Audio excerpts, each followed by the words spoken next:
Well, we're back on stream again. I guess the next one out there would be Mr. Askander. Any questions of clarification? Not cross. Sorry, questions or clarifications? Not cross? Yes. Not cross. Well, he's of like interest or closest to like interest. So Not necessarily, sir. But anyway, I'll have some questions. Yes, some clarifications. Mr. Seagobin, good afternoon. Good afternoon. We did speak over the phone, didn't we? Yes. Okay. And you did get paid for the work you did for me. I was retained by Mr. Chair. This Isn't the. What? Is there a problem with my question? Yes. Yes. So Yes. this is noted in the witness statement. There was a previous retainer prior to June 2019 with Mr. Askander that ended. So I believe that's what he's asking about. And I don't see how it's relevant today. It is relevant because there was no retainer. It's only one task and he was paid for it. Sir, Okay, we really let's- want you to ask questions. Questions. What he said today, just what he said today. Do you have questions of what he said? Yes, okay, I do have a few questions. Well, One of them, you said you reviewed the BA report, correct. correct? Do you have any issues with the BA report as it stands? No, I would say overall, the recommendations seem pretty sound, and the traffic analysis was done fairly thoroughly. Okay. But you don't have any issues with the signal lights, distancing, or? Well, yeah, that was one of the issues I did raise in my witness statement. So there is an issue in the BA report. Yeah, with respect to signal spacing, yeah. Okay. And this signal spacing is not to your liking, as you indicated with the recommendations or the guidelines from York region? Correct. Okay. And you still, in your witness statement, did indicate a recommendation to convert the extension from Justice West to Yonge to public road, didn't you? So, Mr. Chair, yeah. this is my client's phase 2 Yeah. issue. Phase 2 issue, Mr. Askander. It's a phase 2 issue. Yeah, that's a good way. Okay. Do you recommend a traffic signal at that intersection? Can you tell me which intersection you're Yes, referring to? at- Is it Justice and Yorkland or Justice and Yorkland, yes. Justice and Yorkland? I wouldn't say that I thoroughly reviewed the warrants for that signal at that location. I've sort of looked at the overall network and movement along Yonge Street. I haven't looked at that signal warrant. But in my time in working in Richmond Hill, I remember it being close to meeting the warrants, if very, very close to meeting the warrants. I'm not talking about the warrants. I'm talking about the distances between the intersection, the traffic lights. Sir, can I ask the question? I'm talking about the distances between the traffic lights from Bernard to Elgin Mills on Yorkland. If we add another traffic light at Justice, would that satisfy you? So you're talking about the signal space between Elgin Mills and Bernard and Justice and, sorry, let me just pull up a map to get. Yes, please. Thank you very much. One moment.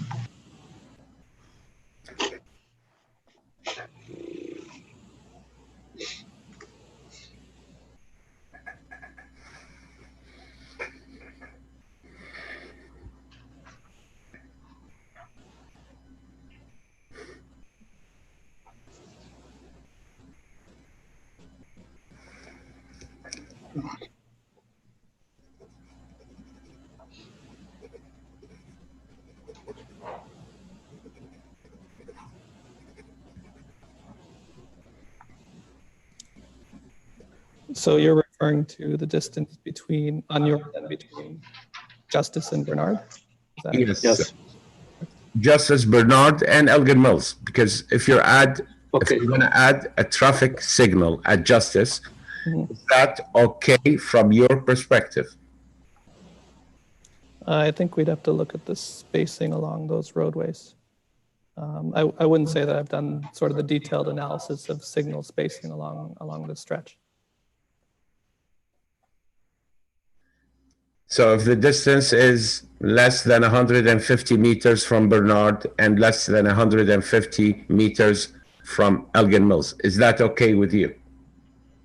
So as I mentioned, the typical minimum is 215. So do you recommend it or not if it's less than the minimum? Mr. Chair, the witness He has said says- multiple times that he has not reviewed it in enough detail to answer that question. Yes, but he's giving you the general parameters, I think, Mr. Askander. No, it's not general, sir, but anyway, that's how it's going to be dealt with me, because it's clear that He has answered the question to the best of his abilities. So he hasn't really looked at it. I So asked let's move on. is okay if it's less than the recommended distance as per York Region guidelines. Are you okay with that if it's less or not? To be honest, I haven't reviewed the signal spacing. I'm not in this saying you review. I'm not saying Mr. if you reviewed it or not. I'm saying S, less. Yes, sir. I'm saying that's the recommended. answer, Mr. Askander. That's the answer he's going to give you. He hasn't really looked at it sufficiently. This is no answer. This is the answer you're going to get whether you like it or not. Well, he did mention. He can't give you an answer, sir. It's Why very not? clear. He's won't not give going you an to. So please ask your next question, please. Ma'am, all I'm asking is if it's less than the guidelines. He did mention concerns regarding guidelines and Mr. Askander. this is between. He has given an answer. You don't like it, but that's as far as he's. Not, I don't like it. He didn't answer, sir. He didn't That's the answer. only, Mr. Askander.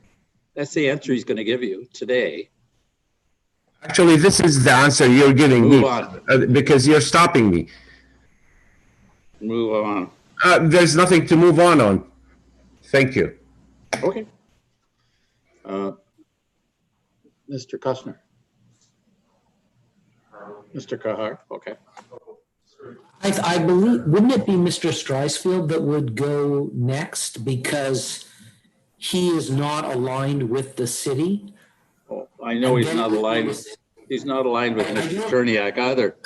I know, but he's definitely not aligned with the city and certainly not my client.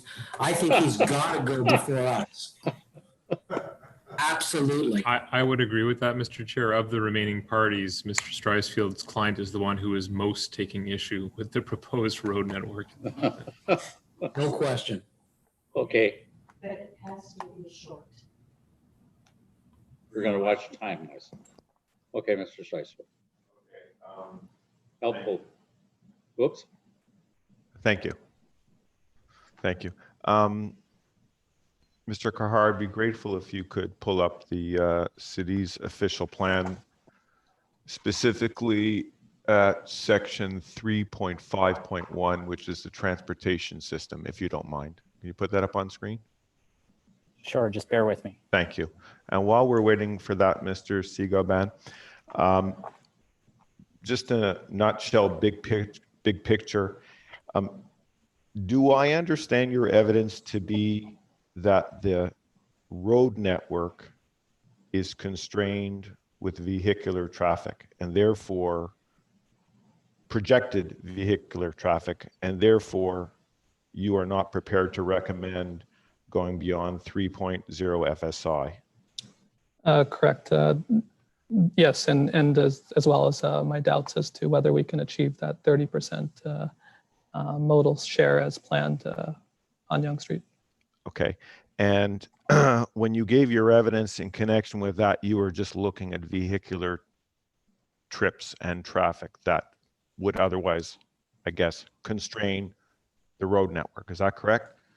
Correct, because any trips that were assumed to take transit, if they were put back onto as auto trips, then and that would increase the capacity. Right. Right. Yeah. Okay. And I just want to be clear that when you're giving your opinion about not going beyond 3 FSI, you haven't looked at the capacity of the transportation system based on the capacity of the sidewalks, the capacity for active transportation. You are only looking at vehicles. Is that correct, sir? Correct. I didn't analyze the pedestrian or cyclist traffic. Okay. Yeah. So thank you.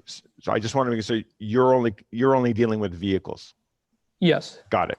And are you aware of section 3.5.1 of the city's official plan, what actually gives a hierarchy of the transportation system? Do you see that? Yeah. Let me just. Sorry, I just have to zoom in a little bit. No problem. Okay. And you're pointing me to 3.5.1 transportation system? Yes. Okay. And I'm pointing out to subsection 2. Mhm. And the priority that is given. Do you see that?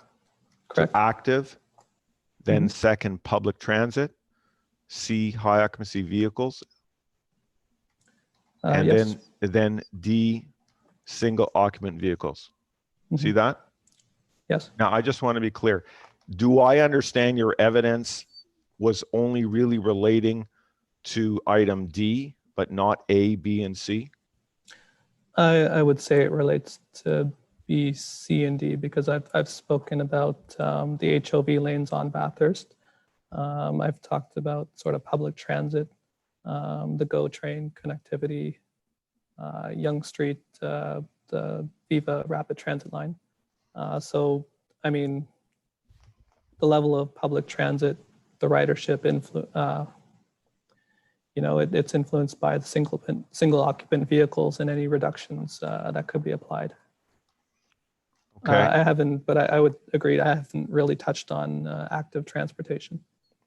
So to the extent that you're giving an opinion, you're not giving an opinion on the total capacity of the transportation system for all modes serving. Is that correct? Yes, but I would say that active transportation tends to be more local type trips in the area, as opposed to sort of trips, long range sort of trips, long distance type trips. So I would also add that my focus is on more long distance type trips, commuter trips, as opposed to local trips. Okay. And I had thought that there was a paradigm shift in the transportation way of thinking, such that we don't judge transportation capacity solely on a network's ability to accommodate basically automobile use. Is that correct? Correct. Oh, sorry. Sorry. And if I understand it, your analysis really focuses on automobile use. Isn't that the case? Well, again, automobile use and comparison to public transit. So I'd say the two are sort of dependent on each other. Okay. Or so influenced, or one level, if one certain level is attained of public transit, that influences the number of sort of single occupant trips or number of vehicles on autos on the road network. Okay, so I'm going to throw out a proposition to you and just ask you if you agree or disagree with it. Okay? Okay. Okay, here's the proposition. The total development capacity of this key development area, and we know that it's proposed now to be a maximum of 4 FSI. Okay, that's an assumption? Right. Okay. Yep. Okay, so the total development capacity of this key development area at 4.0 FSI should not be assumed to be constrained by the capacity of the existing road network, but rather the total person capacity of all modes serving and ultimately available to serve the key development area? Well, yes and no. I mean, when we say road network, that includes all modes. We have to keep in mind that in some cases, public transit vehicles use the road in the same road network that autos use. So I think we have to keep that in mind. You know, there's active transportation. We definitely plan for sidewalks, multi-use paths, and crossings for pedestrians. So that's all part of the plan as well.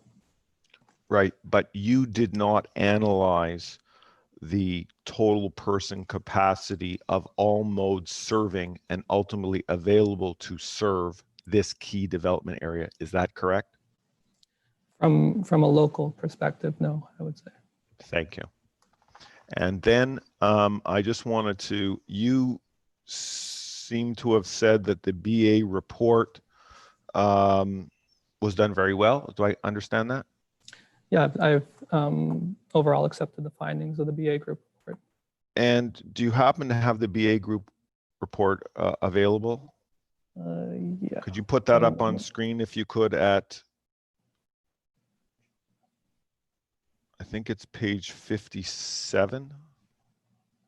This really deals with parking management. Okay.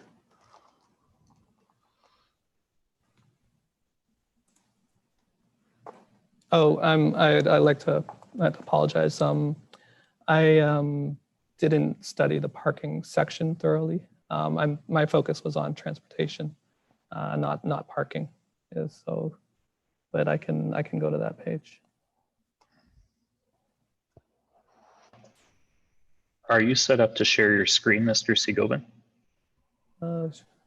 Sure. Well, I just have it out on my other computer. So it wouldn't share then.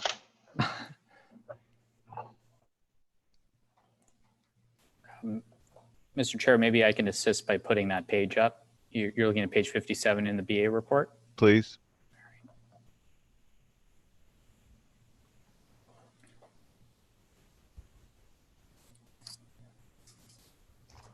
I can't even see it myself.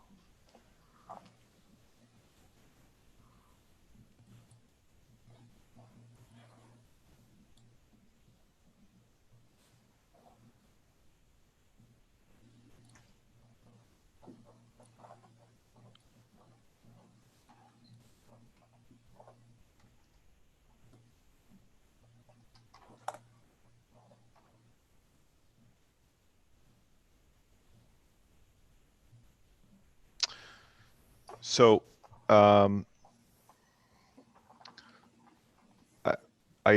do I take it you reviewed this aspect of the BA report? Generally, but not in considerable detail. My focus was on the transportation road network aspect of the study. I see.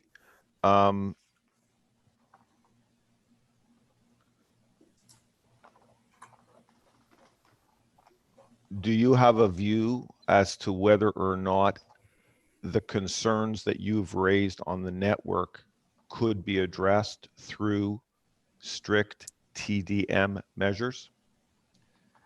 I think TDM measures are part of the overall solution.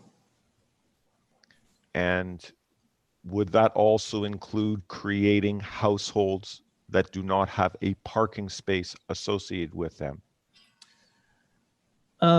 Well, I mean, it deals with, I guess, reductions in parking rates overall for the developments. But again, that doesn't deal with sort of network constraints. So for example, if, as I've identified, say, an east-west network constraint, not owning a vehicle would create a difficulty if, say, you're making an east-west trip to Markham and there's a limited sort of bus service in that direction.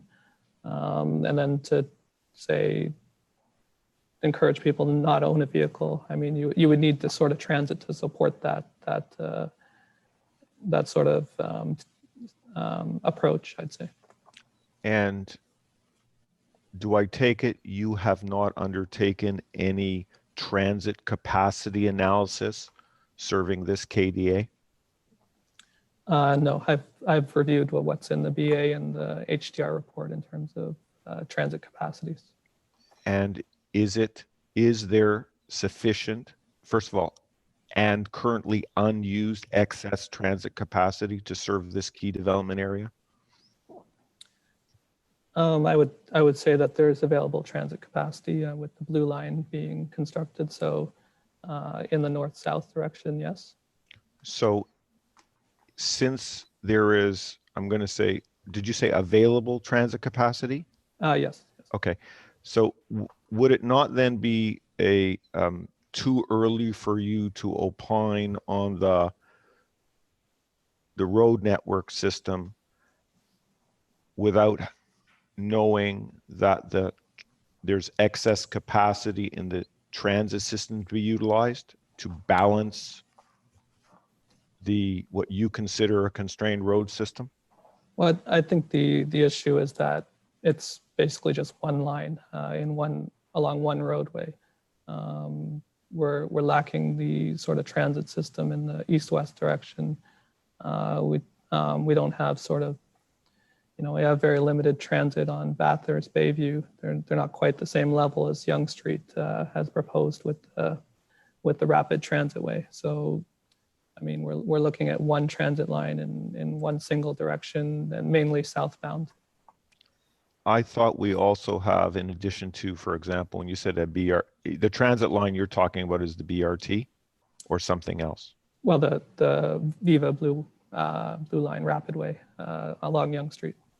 Right. And does your opinion also include the Bernard bus terminal? Yes, it does. And unless I haven't mentioned, but that is a local bus terminal. It's not a regional type bus terminal. Serves about 6 transit vehicle routes.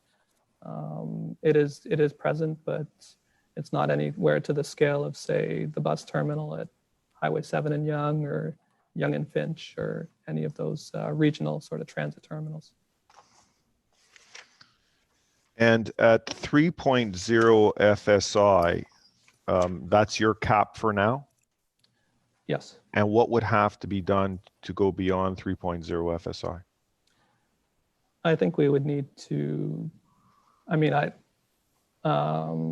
would think we would need to add to the holding provision the Yonge Street subway extension, because that would help encourage ridership along the Viva Blue Line. And I think we need to strengthen the east-west connections. I think we need to get the capacity, the transit modal share along Elgin Mills or east-west connectivity up to about 15%. And I think we need to have stronger east-west connectivity in terms of roadways and also strengthen the connectivity of the parallel roads to Yonge Street, and as well as strengthen the connection to the GO rail station to Richmond Hill GO between KDA. How do you get a transit modal share up if what I understand is you're asking that more roads be built? Is that correct? Yeah, so those roads could strengthen the connection to the GO station, so that could encourage ridership, as well as if we have strong, better bus service on Elgin Mills, it can take us to adjacent parallel roads, Bayview, Bathurst as well. So that can strengthen and create sort of a better grid network of bus routes. If we're talking only about the KDA, could there be any more transit within the KDA as a whole than what's proposed, most of which is existing?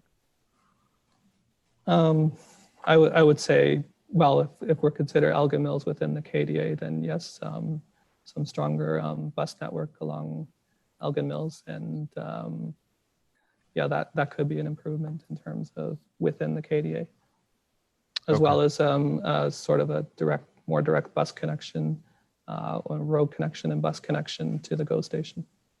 I see. Okay. Thank you. Those are all my questions.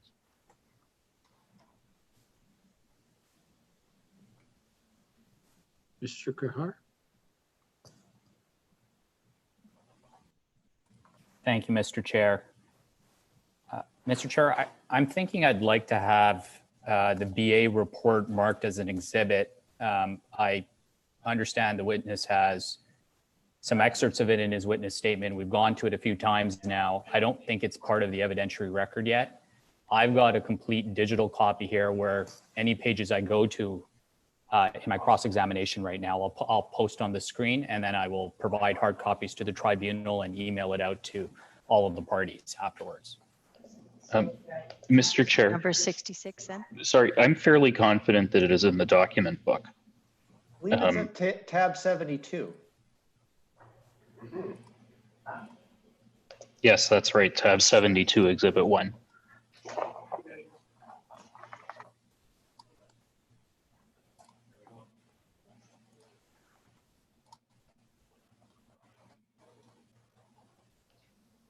Well, I did not see that there.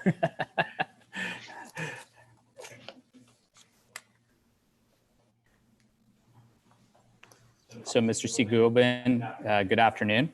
Good afternoon. All right. So you have, of course, have reviewed the BA report, correct? Correct.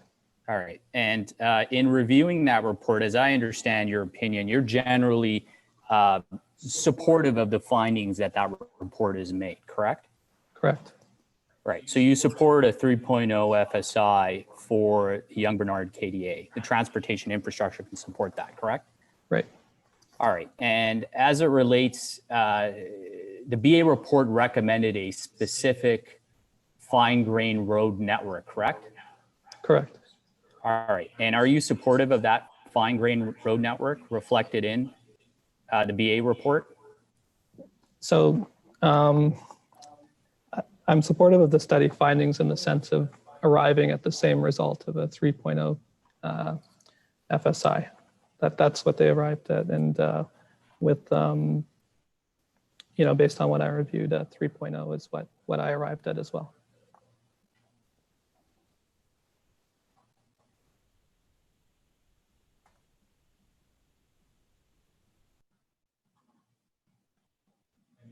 Apologize, I'm actually having a bit of a connection issue, so I only got part of Mr. Segovin's response there.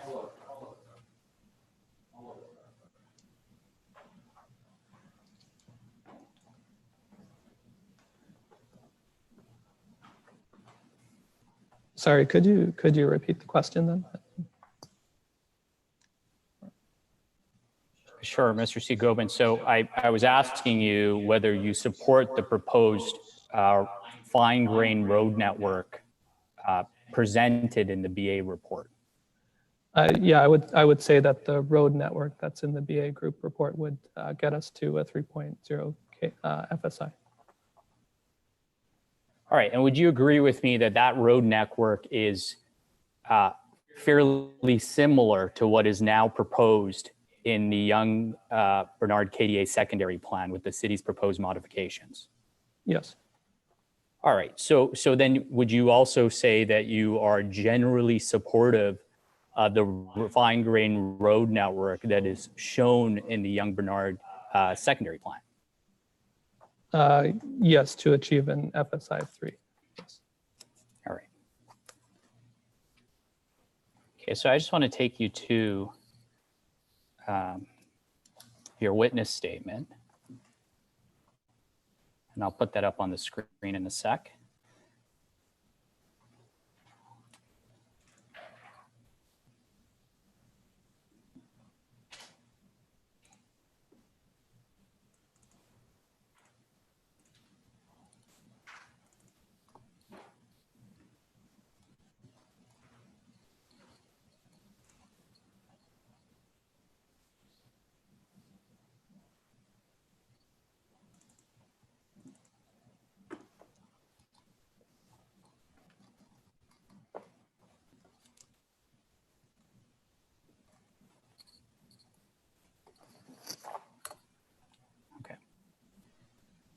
So, Mr. Segovin, these are your recommendations regarding the holding provision. Is that right? Yes, All right. And you're supportive of a 3.0 FSI. You've already told us that, correct? yes, correct. All right. So where does 3.0 FSI fall within these 4 scenarios that are identified here? If you could scroll down a little, generally in the 10,000 range. Right. So you'd recognize that at least in the HDR report, it's 10,400 residents and jobs or less, correct? Correct. All right. So that would be scenario A, not scenario A, but rather scenario B and scenario C almost, correct? Correct. And in fact, when you actually get to 10,400, you have to be in scenario D for that to hit the 3.0 on the dot kind of thing. Correct. All right. So scenario A, what FSI is that? I would estimate, well, if we're at 14,000 for 4 FSI and 10,000, so probably 2.5, something like that. Maybe about 2, correct? Correct. All right. And so you're looking at about a 2 FSI in scenario A. And scenario B, you're going between 2 to 3 FSI. Is that right? Yes. Roughly. And Roughly. same with scenario C, correct? Correct. All right. And you did say that you are generally supportive of the BA report's findings. Let's start with the minimum modal split in the KDA. The BA report analyzed its numbers based on what transit modal split? They were looking at, I believe it's 17 that could be achieved. Right. So a 17% modal split. So that would be inconsistent with your scenario B, correct? Correct. And inconsistent with your scenario D, correct? Correct. All right. And in fact, the only one that it's consistent with is A and C. Correct. All right. Let's go to the next column. Bayview Avenue and Bathurst Street corridor. So your scenario B recommends a minimum 20% modal split on Bayview Avenue and Bathurst, in addition to the 30% in the KDA, correct? Correct. And the BA report, did it require any minimum modal split on Bayview or Bathurst to hit a 3.0 FSI? Minimum modal splits, I'd have to review what, I'd have to check that one, what they've said for that. All right, so you don't know is what Off the top of my head, I don't know. Do you want to take a moment and check? Or do you want to accept my submission that it's in fact doesn't address it? Actually, you're correct. I think I believe Bathurst was looked at by HDR, sort of expanding the scope of the study to consider Bathurst. Same case with Bayview, correct? Yes, correct. All right. So your scenario B is actually adding an additional criterion as it relates to achieving a 3.0 FSI compared to the BA study, correct? Correct. Right. And same with your scenario C, correct? Correct. And same with your scenario D, correct?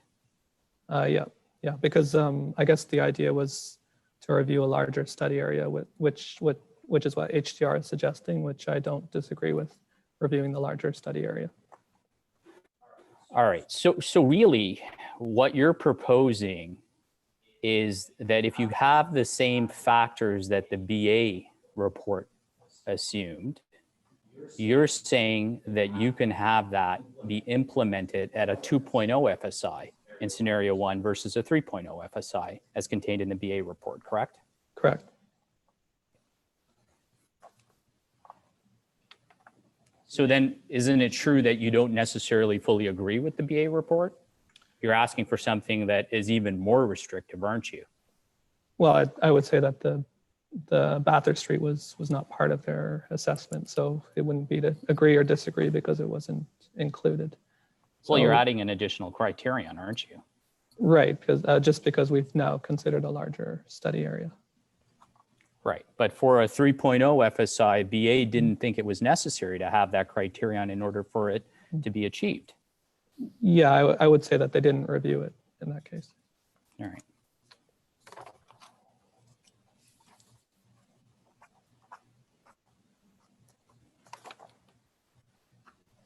Okay, and you've identified here regional projects A to F have to be constructed in scenario B, C, and D, correct?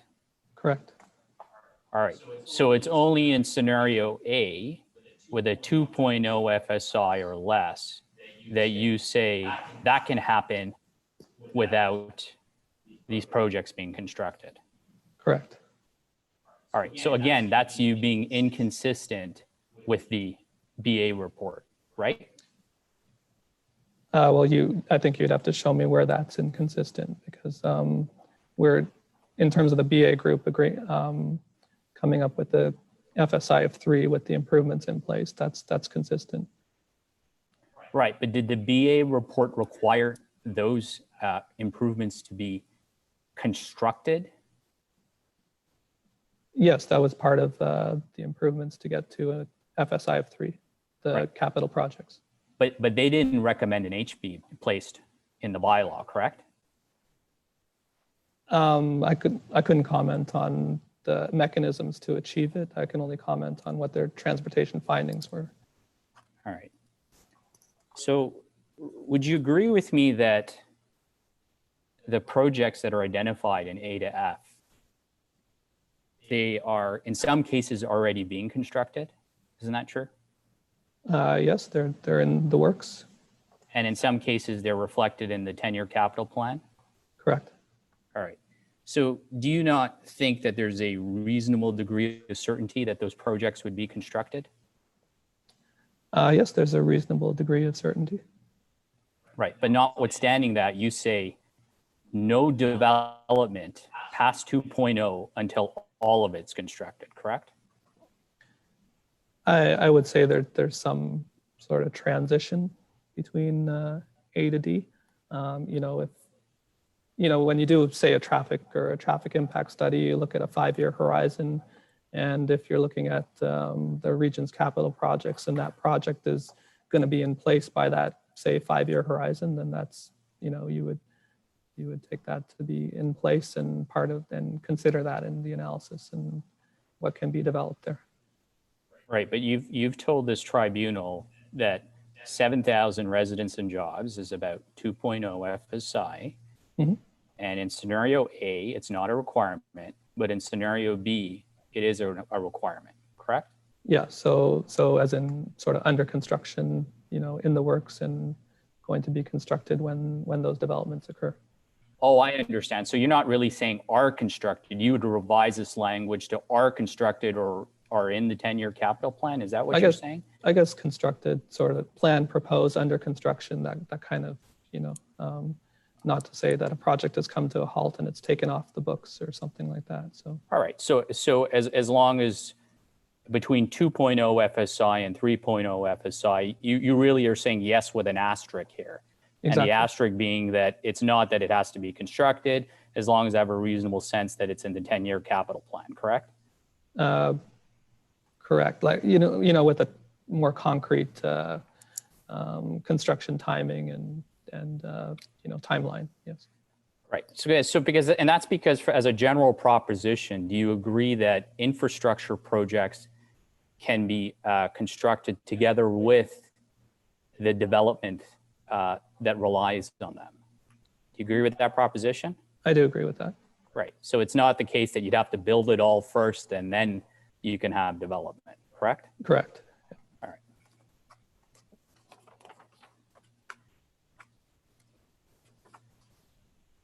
So you provided some opinions in your witness statement regarding the Yonge and 16th KDA. Do you recall that? Yep, generally. Right, and I think you provided an opinion that the Yonge and Bernard KDA should not be more density intensive than the Yonge and 16th KDA, right? Correct. You agreed with me that you have been qualified as a transportation engineer? Correct. So you're not a transportation planner, or at least not qualified as such before the tribunal today, correct? Correct. All right. And you understand that you've signed an acknowledgement of expert's duty? Yes. And the scope of your opinion is supposed to be only within those areas that fall within your area of expertise? Yes. And you would agree that that opinion as it relates to Yonge and 16 is actually a transportation planning opinion and not a transportation engineering opinion, correct? This witness has given no evidence on that topic orally today. Perhaps Mr. Cahart can show us what he's referring to.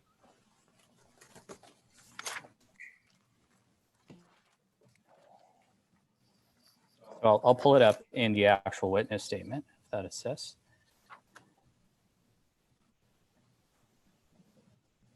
So right here on issue 3, that's your written response, correct, Mr. Segovan? Let me just, yep, that's right. All right. So would you agree that that's a transportation planning opinion? It's an opinion just based on sort of looking at the study area and the sort of major transit nodes that are adjacent or surrounding to those areas. You know, I didn't go through the process of all the planning principles behind it. Right. So, and you'd agree with me that a transportation engineer doesn't typically opine on the hierarchy of KDAs within a secondary plan or an official plan, correct? Correct. All right. So would you acknowledge that this evidence, at least as it relates to issue 3, is not within your area of expertise? I mean, if we're looking at density on Yonge Street and looking at it from a transportation perspective, then I mean, I can make certain, I can express certain opinions, but if we're looking at the planning aspects and what's been, you know, stated, how it relates to official plans and so forth, then no, it wouldn't make such statements. All right. So I heard in your oral evidence today for the first time that you supported 23% transit modal split. Is that right? That's right. All right. And that's what you think is achievable in the 2041 time horizon, correct? Correct. So I found it curious that your actual table doesn't reflect any of those options. Is there a reason for that? This table here. So the 23% came from further consideration through the reply witness of Mr. Chan. So of discussion of other sort of areas, other developments around the GTA, which have achieved sort of a 23% or a 30%, and what I think is achievable. So that was subsequent to my witness statement. Right, and that 23% that you are, well, actually, before I go there, so would you agree with me that a 50% transit modal split would be an aspirational goal? I would agree. All right. But you think 23% is achievable, correct? Correct. But you don't think 30% is achievable, right? No, because I mean, we're starting with say 10, we get to say, you know, 17, and then another say 17% in 2020, and then another 7%, 6-7% in 2041. That seems more realistic to me. Right, but you would recognize that the BA report, at least, it recognized a long-term goal of 30%, correct? Yeah, I'd say it did look at that, yeah. Right, so from it, at least the BA report was suggesting that 30% was attainable. And that's another area where your evidence is inconsistent from the BA report. Mr. Chair, I object. That's not what the BA report says, the word attainable. All right, I'll take you to the BA report. I should say I don't believe that's what it says. And it very well may not. I'm just going to go to the... Yeah, I would say that the BA group would probably be quoting the, you know, the sort of regional targets, I guess. Maybe saying that the regional target could be 30% or is 30%.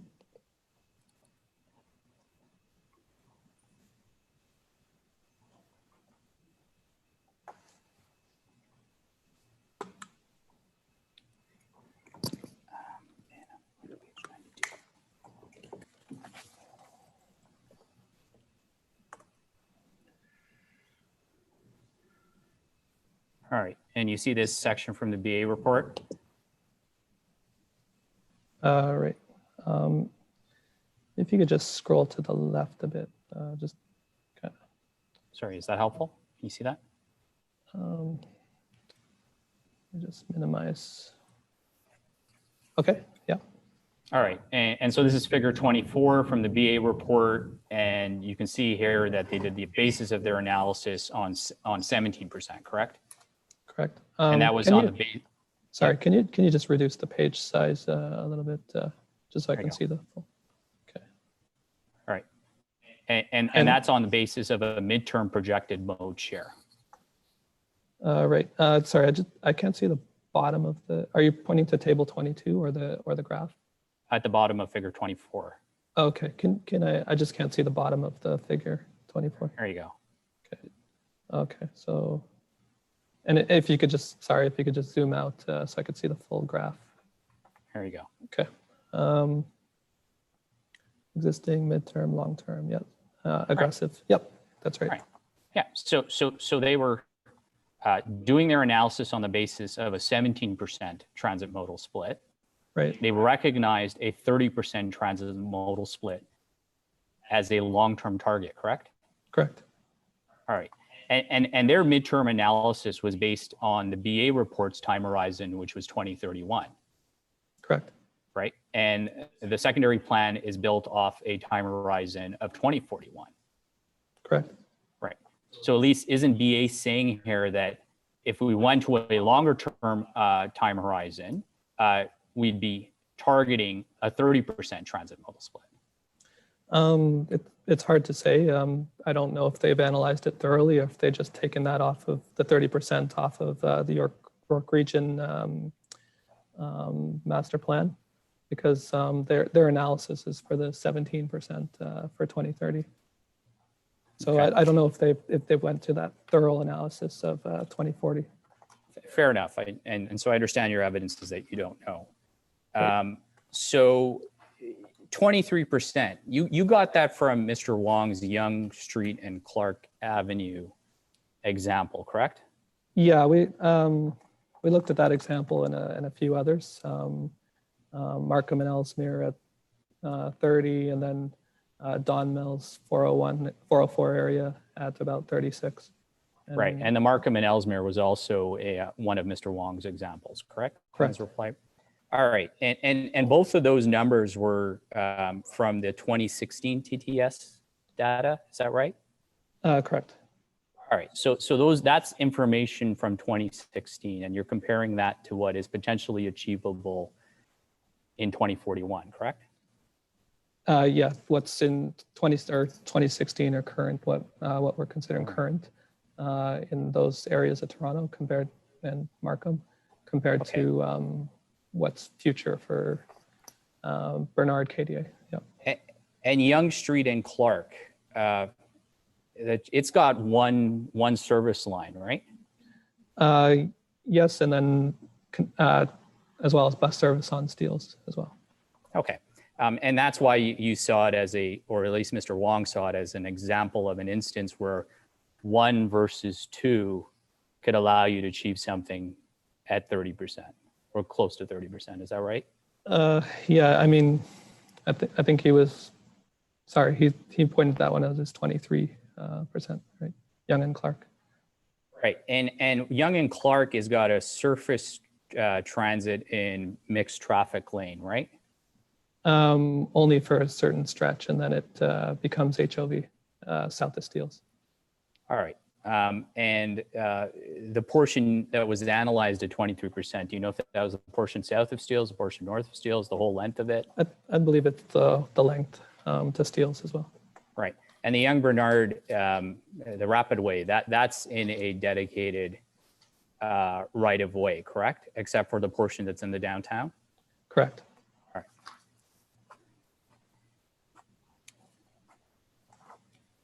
All right.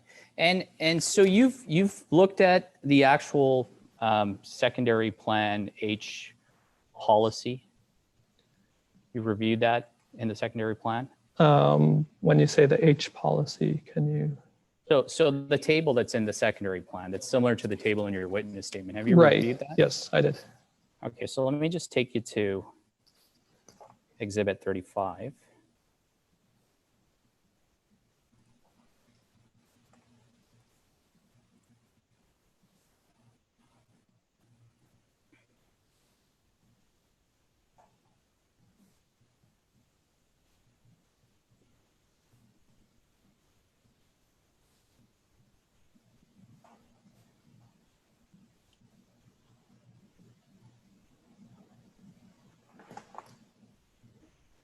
All right. You understand this to be the holding bylaw policy that the city is currently proffering to the tribunal? Correct. Okay. So I want you to look at the start of this policy here.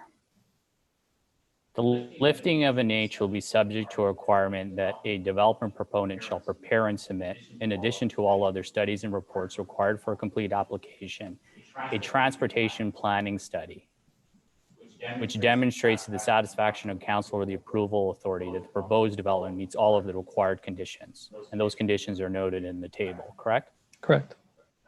Do you understand that a transportation planning study would also require an analysis of whether the proposed development at that time could be supported by the infrastructure that's in place at the time of the application? Yes. All right, so there's a second, we'll call it check and balance, to make sure that any development application that's coming forward can actually satisfy or be satisfied by the transportation infrastructure that's there. Is that right? Correct. And you're referring to the whole sort of site plan application process and supporting studies with. Right. Well, right. Okay. Right. And actually, in fact, it's right through the lifting of an H, correct? Correct. All right.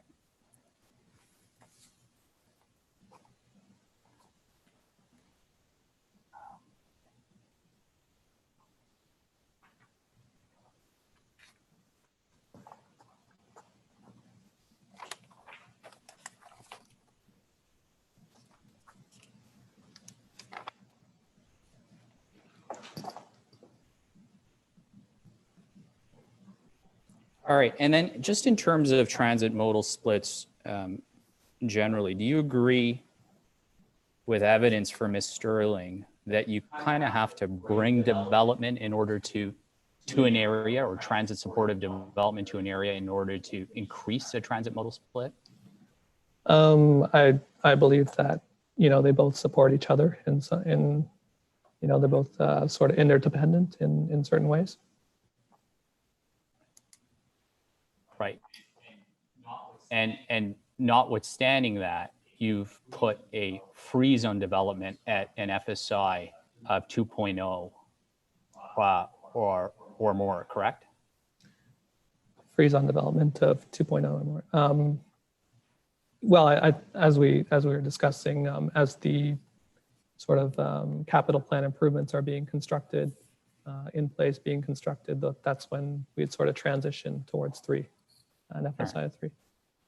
And given that this is an H bylaw, let's just play a hypothetical out. Yeah. Let's say you're right, and the 30% never happens. Okay? Doesn't that just mean that scenario B doesn't happen, and scenario D doesn't happen? Yeah, that's what I mentioned. That my opinion was that B and D are not that realistic in terms of achieving that 30%. So we've got an instance where there's a number of transportation experts in this hearing that think it can happen. Mm-hmm. There's your evidence where, in your opinion, it cannot happen or is unlikely to happen. Would you agree with me that there's no harm in adding in scenario B and scenario D? Because if they don't happen, they never materialize. And if they do happen, then there's the opportunity to have that additional density, correct? Well, the issue is that if that density goes in, then we'll have capacity issues on the road network. Right, but you agree with me that based on the way this policy is written, and I recognize it's based on a 3.0 FSI and not a 2.0 FSI as you'd like, but on the basis of a 3.0 FSI or greater, you got to have the 30% first before you can use scenario B to add one more point of density, correct? Correct. Well, I would say that to have this happen, we want to focus on, not just having it there and then me thinking it's never going to happen, and so just leave it in there anyway.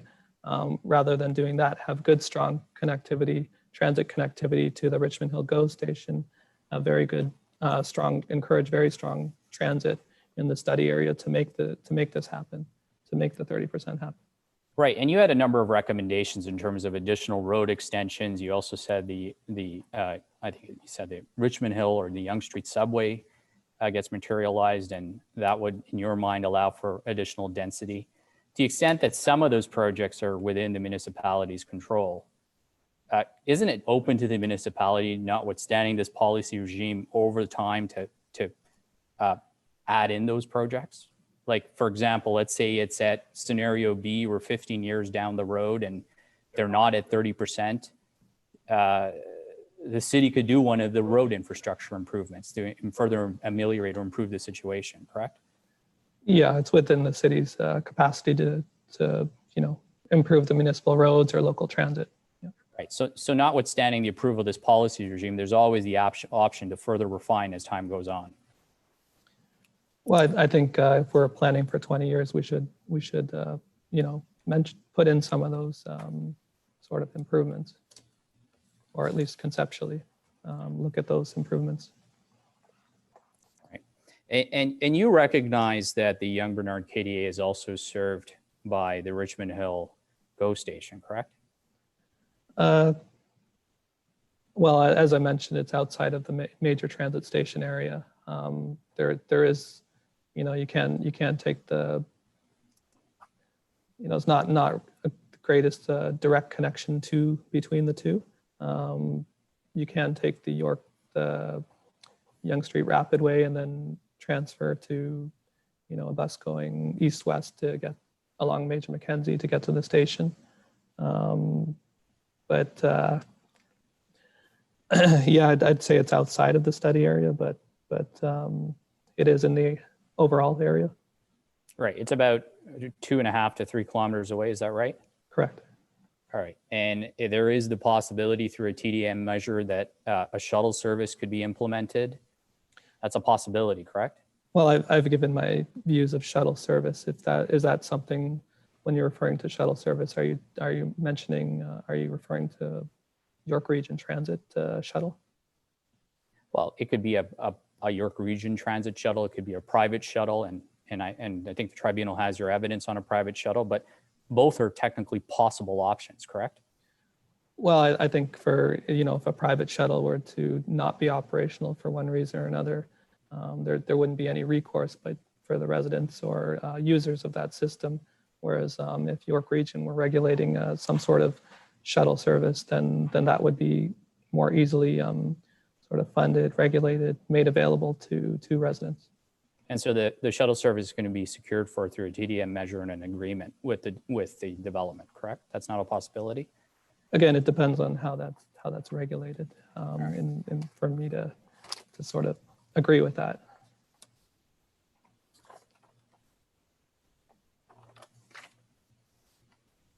Okay, you had identified, at least in your witness statement, a number of VC ratios that I would say were anywhere from 1% to 3% above the 1.0 at capacity, correct? Correct. And then your oral evidence today was that if I change a whole number of assumptions, it's in fact could go as high as 30% or 1.3 VC. Isn't that true? Correct. All right, but you'd agree with me that these assumptions can change, can't they?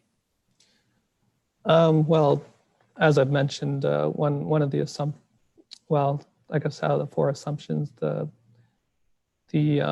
AM PM peak hour assumption, that's not really an assumption so much because the existing counts show that as being 10% higher. So I think that the PM should be considered in the analysis. The peak hour spreading, it's an assumption, but we've looked at what's occurred today in terms of spreading already, and seeing what it could be in the future. So I don't believe it says it could result in that 10% that Mr. Wong is suggesting. Right, but that analysis on peak hour spreading, that's a subjective analysis, isn't it? So you have your opinion that it is 5%. Mr. Wong has his opinion that it's 10%. And depending on which figure you plug in, you get a different result, correct? Well, I mean, in terms of peak hour spreading, there's only so much you can reduce until it becomes a completely flat sort of graph between off-peak and peak. You know, it's very unlikely we'll have a scenario where there is no defined peak hour in the AM. When school start at a certain time, business is open, you know, generally at 9 in the morning and things like that. So I don't think we'll ever achieve, you know, a flat peak. So there is a limit as to what we can do as, you know, and the assumptions we can make as traffic engineers. And I think part of your opinion was a concern about a lack of east-west connectivity through the KDA, right? Correct. All right.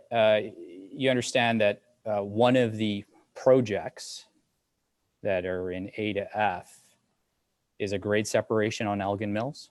Correct. And that was incorporated inside HDR's analysis? Yes. All right. And similarly, there's east-west connectivity through 19th Avenue, isn't there? There is, yes. All right. And part of the projects in A to F and included in the 10-year capital plan is a widening of 19th Avenue to 4 lanes, correct? Correct. But I would say that that's north of the site. It would help in some ways, but when we look at the screen line in 2040 conditions, we're above the threshold, even with the grade separation included.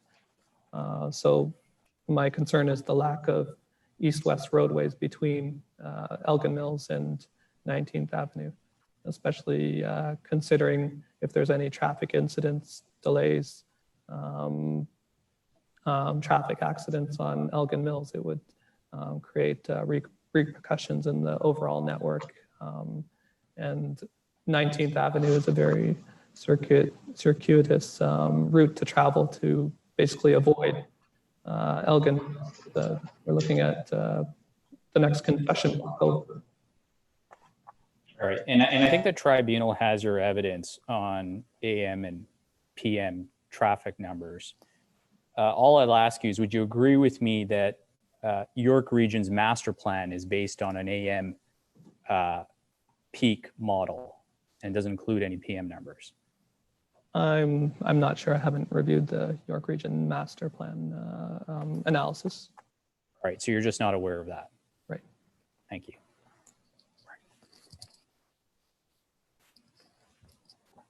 Mr. Chair, no further questions.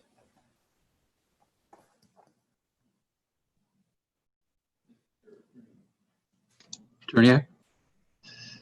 The landowners may have questions. I did ask. Did I not? I'm sorry. Mr. Harrington has his hand up. Oh, okay. I'm not seeing any hands because I don't have the total screen. Sorry. Anyone out there? Mr. Harrington? Yes. Thank you to the panel. Yes, I'd have a couple of cross-examining questions for Mr. Siegemann, if I may. So if I am able, I will share my screen.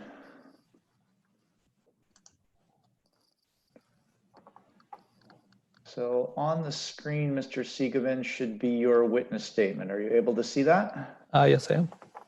Okay. So beginning with your professional qualifications, and you've been qualified in this proceeding to give evidence as a traffic engineer as opposed to a transportation planner. Yes. And beginning with your retainer and scope of work, you were previously retained in February 2019 by Mr. Iskander to assist with issues list for this particular file. Correct. You don't indicate when that retainer terminated, though you do indicate you were subsequently retained by the YRA in May of 2020. Do you know approximately how long you worked for Mr. Iskander solely? I would estimate a month or two, possibly a month. So when Mr. Iskander was participating in the Yonge MCD Phase 1 hearing, which would have occurred in August of 2019, you were not retained or advising him on that hearing? I don't believe so. Okay. Suffice it to say, though, you've had since about February 2019 to consider some of the issues with respect to the KDA and have been working on KDA related matters since then. Would that be a fair assumption? I would say I kind of stopped after that month until it came up, and I was retained this year. So you had done about a month's work for Mr. Iskander in early 2019. That retainer came to an end approximately a month later, and then you picked it back up in May 2020. Correct. Yeah, I wouldn't say a month's worth of work, but probably a month in duration. So would that explain why in the nature of your review in this hearing involved the review of work of others? So you had reviewed the BA TIS, you had reviewed the HDR TIS, but you didn't produce any reports of your own. Yeah, that wasn't the. I mean, it wasn't necessary to produce a report. The reports were produced, and I was peer reviewing these reports. You didn't produce any peer review reports or any other written outline of your review of those reports, other than the witness statement? Witness statement and reply. Okay. And you didn't undertake any traffic counts or any other screen line analysis independently of what you reviewed in those reports? I did look at some of our counts at Yonge and Major, Mackenzie, and so forth, but I didn't undertake any specific counts for this study. And I did note that in your original witness statement, you had asked a question about whether the appropriate counts were taken. There was a response provided back by HDR, and I think your reply statement basically said noted. So when there were questions about the counts and you got a response back from HDR, you basically just accepted the response because you hadn't done that work on your own. Yeah, I mean, the counts were undertaken in 2016. The timeline was typically a little bit longer than what you'd expect for a 2020 study. But since they responded that because of the construction due to the rapid transit line, there was no possibility of undertaking more recent counts. So yes, I accepted that response. And as Mr. Kahar pointed out, the evidence you gave today with respect to a 23% modal split, that wasn't based on any new analysis you had conducted or shared with the parties. That was something you had taken from another source? That was we reviewed the TTS data in a few different locations. And then that was the witness statement of Mr. Chan in terms of the 23%. And then with respect to your recommendations, as Mr. Kahar was reviewing with you, and I'm going through your witness statement now, and this is the chart that provided your hold. And I was a little perplexed by an answer you gave to Mr. Kahar in your earlier cross-examination. He asked you to confirm whether you were aware that the BA study did not recommend a hold. And I believe your answer was, I can't comment on the mechanisms used to achieve what BA was trying to achieve. So can you confirm that it is within your knowledge that the BA TIS does not recommend any form of hold with respect to the KDA? I would have to confirm in the BA study the terminology used. I know they have recommendations in terms of FSI and jobs and so forth, and the transit improvements, but I don't recall if it says holding provision specifically. Well, in fairness, Mr. Siegerman, you have said to the tribunal that you've reviewed the BA TIS, that you supported its analysis, that you supported its conclusions, but you've been asked twice now to confirm that it doesn't have a hold as part of its recommended conclusions. And twice now you've said, I'm not sure. I reviewed it from what the transportation improvements are, what the development levels can be. You don't consider the recommendation for a hold to be a significant factor or conclusion arising from these studies? I would consider that to be part of the planning process to put it in place, not part of what the transportation improvements are. Certainly your own opinion seems to include a recommendation for a hold. Yes, that is the work I did. And as Mr. Kahar has pointed out, your hold goes beyond anything that BA had considered in terms of recommending a hold that applies for anything over 7,000 in terms of combined population and jobs, or what Mr. Kahar described as a 2.0 FSI. So you've actually borrowed from the HDR report for their use of a hold and applied it to something that's even lower than the BA report had described. Well, the BA group did get to 10,000 residents, so we're similar to that.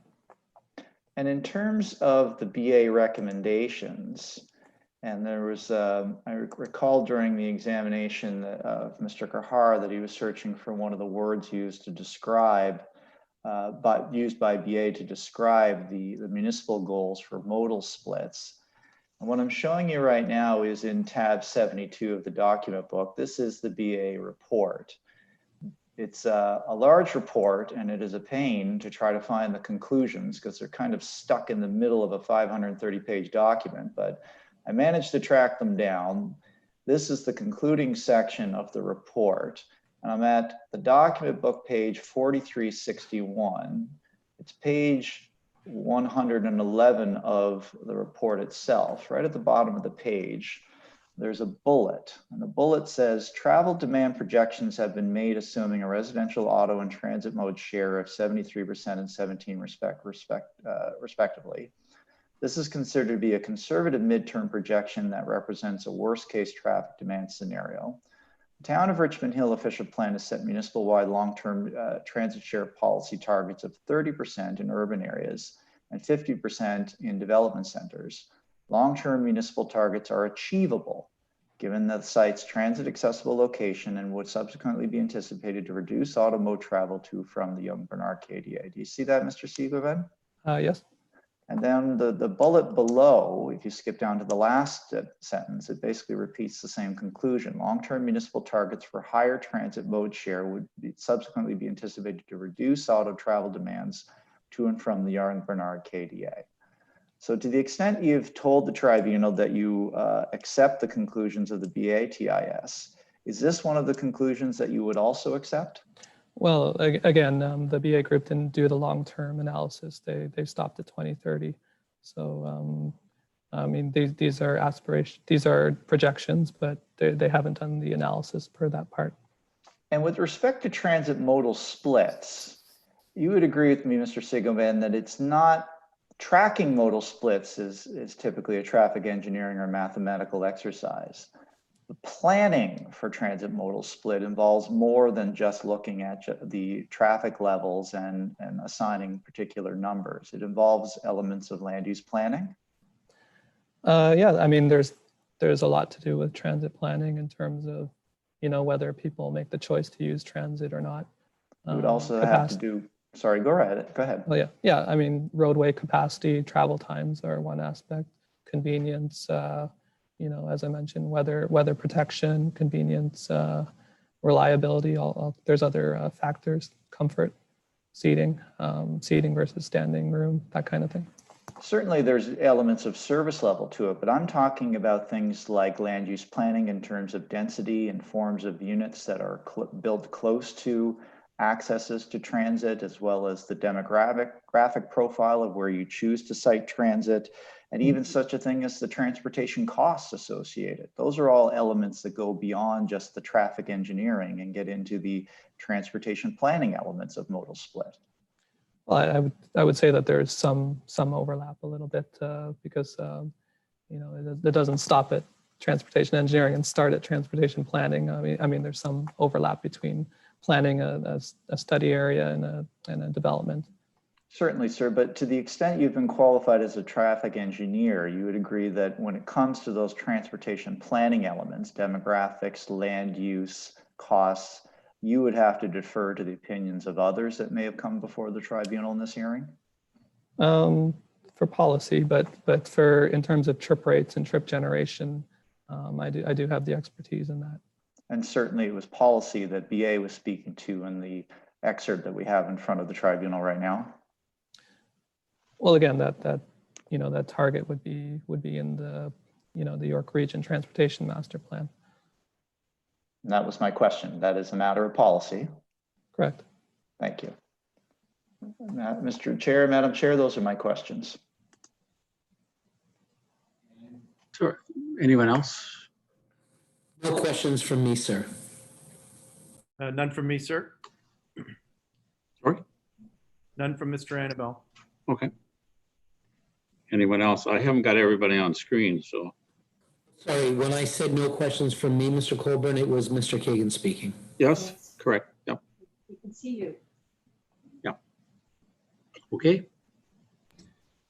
Mr. Chair, since this is the last witness for the day, could I have 5 minutes just to put my redirect questions? To make it, yes. Just a 5-minute break 5 is minutes. what I'm asking. Okay. 6 minutes. Or make it 10 if that gives people a chance to. No, Yeah. 5. Okay, that's fine.